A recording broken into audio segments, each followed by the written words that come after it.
Đã có những khi em đã sai, nước mắt của em đã nhẹ rơi,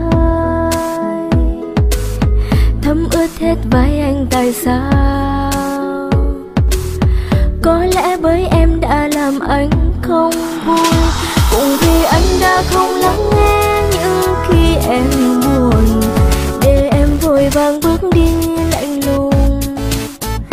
Lần sau cuối xin anh thứ tha, mong em đừng khóc, hãy cho tình yêu hiểu ra, để rồi thêm một lần nữa yêu. Sẽ mãi luôn yêu anh, luôn bên anh, quan tâm anh mỗi ngày, vì em không muốn mất anh lần nữa. Hãy lắng nghe lòng em, bởi vì khi xa nhau tim em đau, nhớ đến anh rất nhiều. Từng ngày cố gắng vượt qua đêm, lúc ấy em nhận ra có lẽ đã muộn.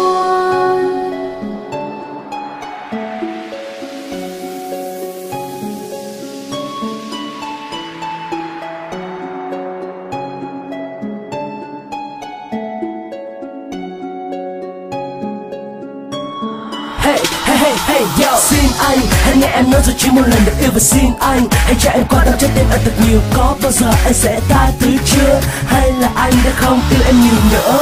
Hối hận chắc có lẽ cũng đã trở nên quá muộn và nuối tiếc, cũng chỉ là những cảm xúc thật là buồn. Và thôi thì anh đã buồn thì tại em cũng sẽ buồn.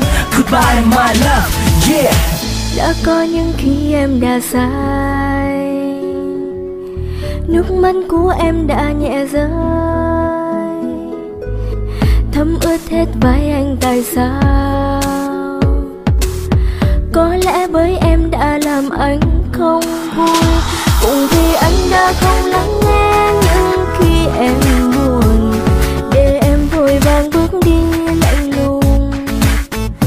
Lần sau cuối xin anh thứ tha, mong em đừng khóc, hãy cho tình yêu hiểu ra, để rồi thêm một lần nữa yêu. Sẽ mãi luôn yêu anh, luôn bên anh, quan tâm anh mỗi ngày, vì em không muốn mất anh lần nữa. Hãy lắng nghe lòng em, bởi vì khi xa nhau tim em đau, nhớ đến anh rất nhiều. Từng ngày cố gắng vượt qua đêm, lúc ấy em nhận ra có lẽ đã muộn. Sẽ mãi luôn yêu anh, luôn bên anh, quan tâm anh mỗi ngày, vì em không muốn mất anh lần nữa.